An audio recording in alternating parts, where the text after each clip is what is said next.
পত্রিকা ছেপেছে, তারা বলছে যে শেষ মুহূর্তে মিত্র দলগুলোর বাইরেও তরুণদের দল জাতীয় নাগরিক পার্টির একটি বড় অংশের সাথে যোগাযোগ অব্যাহত রেখেছে বিএনপি। সেক্ষেত্রে নির্বাচনী সমঝোতা সফল হলে কয়েকটি আসনে তাদেরকে ছাড় দেওয়া হতে পারে।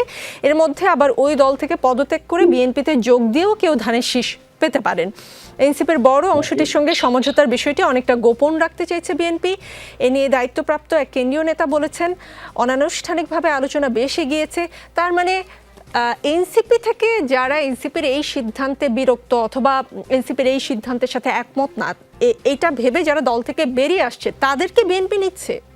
৩১ জন যে আপনার ফার্স্টের ৩১ জনকে দেওয়া হবে তাও না, আবার ৩১ জনের একজনকেও দেওয়া হবে তাও না। বিষয়টা হয় যদি বিএনপি সেই খেয়ে ফেলে, সবাই যদি জামাতেরকে খেয়ে ফেলে, তাই তো নির্বাচনটা প্রতিযোগিতামূলক হলো না, গণতন্ত্রের বিউটি হলো না। আপনি তো দেখছেন আমাদের ৩০০ আসনে আমরা ১,০০০ লোকজনকে অ্যাকোমোডেট করতে কতটা হিমশিম খাচ্ছি, তাই না? এই বিষয়টা আপনারা দেখছেন, আমাদের দলটা তো অনেক বড়, তাই না?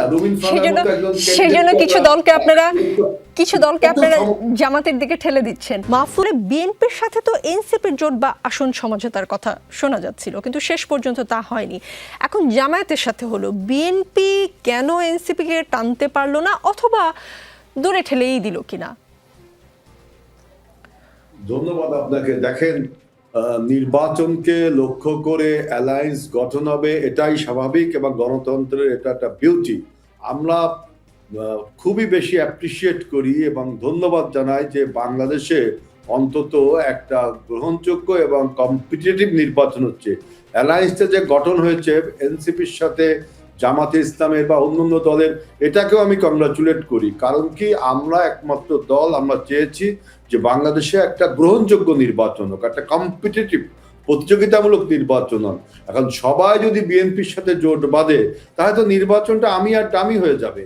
আমাদের এমনি অ্যাকোমোডেশন করতে হচ্ছে কত। আপনি দেখলেন যে আমাদের সাথে যারা অভ্যুত্থানে ছিল সবাই আমাদের সাথে আমাদের দল থেকে মনোনয়ন চাচ্ছেন, একটা জোট আমাদের হয়েছে। তারপরে আবার আমাদের নিজেদের দলের ভিতরে ৩০০ আসনে আমাদের নিজেদেরই ৯০০ প্রার্থী রয়েছে, এরপরে আমাদের সাথে শরিক দল রয়েছে। সুতরাং সবাইকে যদি আমরা অ্যাকোমোডেট করি তাহলে তো এটা নির্বাচন হবে না। সুতরাং এখন যে দলগুলো আপনার বিভক্ত হয়ে যে জোটগুলো গঠন করছে, এতে আমাদের আগামী নির্বাচনটা কিন্তু ফ্রুটফুল হবে, অ্যাকসেপ্টেবল টু অল, যেটা আমাদের খুবই দরকার। সুতরাং বিএনপি কাকে নিতে পারলো, কাকে নিতে, বিএনপি তো আগেই নিয়েছে সবাইকে, আমরা তো আমাদের শরিক দল সবাইকে নিয়েছি। এনসিপিরা আমাদের সাথে জোট না করে চিন্তা করেছে যে জামাতের সাথে জোট করবে, এটা তাদের একান্তই নিজস্ব চিন্তা ভাবনা। এখানে আমি মন্দের কিছু দেখি না, বরং আমি বিএনপির নেতা হিসাবে আমি মনে করি যে আমাদের সবারই এটাকে কংগ্রাচুলেট করা উচিত যে একটা জোট গঠন হচ্ছে, বিএনপির একটা জোট আছে, জামাতের একটা জোট আছে, আরো যদি দলকে জোট গঠন করে তাহলে আমরা একটা প্রতিযোগিতামূলক নির্বাচন পাবো।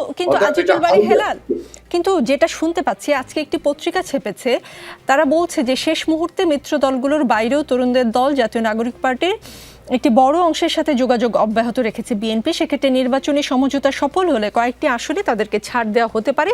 এর মধ্যে আবার ওই দল থেকে পদত্যাগ করে বিএনপিতে যোগ দিয়েও কেউ ধানের শীষ পেতে পারেন। এনসিপির বড় অংশটির সঙ্গে সমঝোতার বিষয়টি অনেকটা গোপন রাখতে চাইছে বিএনপি। এ নিয়ে দায়িত্বপ্রাপ্ত এক কেন্দ্রীয় নেতা বলেছেন, অনানুষ্ঠানিকভাবে আলোচনা বেশ এগিয়েছে। তার মানে এনসিপি থেকে যারা এনসিপির এই সিদ্ধান্তে বিরক্ত অথবা এনসিপির এই সিদ্ধান্তের সাথে একমত না, এইটা ভেবে যারা দল থেকে বেরিয়ে আসছে তাদেরকে বিএনপি নিচ্ছে। তাদেরকে নিচ্ছে মানে কি, আমাদের তো দেখেন ৩০০টা আসন, ২৭২টা আসনে নমিনেশন দেওয়া হয়েছে, এরপরে আরো কিছু আমাদের শরিক দলকে দেওয়া হচ্ছে। এখন এনসিপি থেকে যারা ফ্রাস্ট্রেট হয়ে এই জোট গঠনটাকে পছন্দ করেনি, যারা, আমি আজকে দেখলাম ৩০টা, লাস্টে তাসনুবা করলো ৩১ জনকে আমি দেখলাম ফ্রাস্ট্রেট মার্কে ওদের কমিটির, তারা ওই ৩১ জনকে তো নমিনেশন দেওয়া সম্ভব হবে না। এখন কেউ যদি আমাদের সাথে সেভাবে মানে জেতার মতো লোক ক্যান্ডিডেট হয়, দেখা যাচ্ছে আমাদের যে ক্যান্ডিডেট তার থেকেও তিনি খুব পপুলার, তাহলে তাকে দিতে হবে। তাছাড়াও অন্য কোনো যদি কারণ থাকে, বিশেষ করে সে খুব গুরুত্বপূর্ণ হবে আগামী সরকারের জন্য।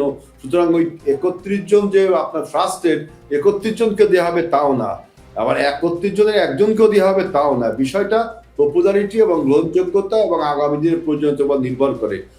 এনসিপি থেকে যারা বের হয়ে আসছে তাদেরকে আমাদের সবাইকে যে নিবে এরকম কিন্তু বিএনপি কিছু বলেনি। আমরা অবজার্ভ করছি, পত্রিকাতে তো নিউজ করবে, পত্রিকার কাছে অনেক সুন্দর, আমার থেকেও বেশি নিউজ থাকবে, তারা এগুলো লিখবে, কিন্তু আমার কমেন্টস হলো যে আমরা অন্তত এবারের নির্বাচনটা ওই হাসিনার মতো আমি দামি নির্বাচন দেখতে পাচ্ছি না। একটা প্রতিযোগিতামূলক নির্বাচন হচ্ছে, যেটা আমাদের গণতন্ত্রের জন্য সবচেয়ে শক্ত একটা ভিত্তির উপর দাঁড়াবে। সবাই একটা প্রতিযোগিতামূলক নির্বাচনে উৎসবমুখর নির্বাচন করছে। সবাই যদি বিএনপি সেই খেয়ে ফেলে, সবাই যদি জামাতেরকে খেয়ে ফেলে, তাই তো নির্বাচনটা প্রতিযোগিতামূলক হলো না, গণতন্ত্রের বিউটি হলো না। আপনি তো দেখছেন আমাদের 300 আসনে আমরা 1000 লোকজনকে অ্যাকোমোডেট করতে কতটা হিমশিম খাচ্ছি, তাই না? এই বিষয় তো আপনারা দেখছেন, আমাদের দলটা তো অনেক বড়, তাই না? রুমিন ফারহার মতো একজন সেজন্য কিছু দলকে আপনারা জামাতের দিকে ঠেলে দিচ্ছেন। মাহফুজ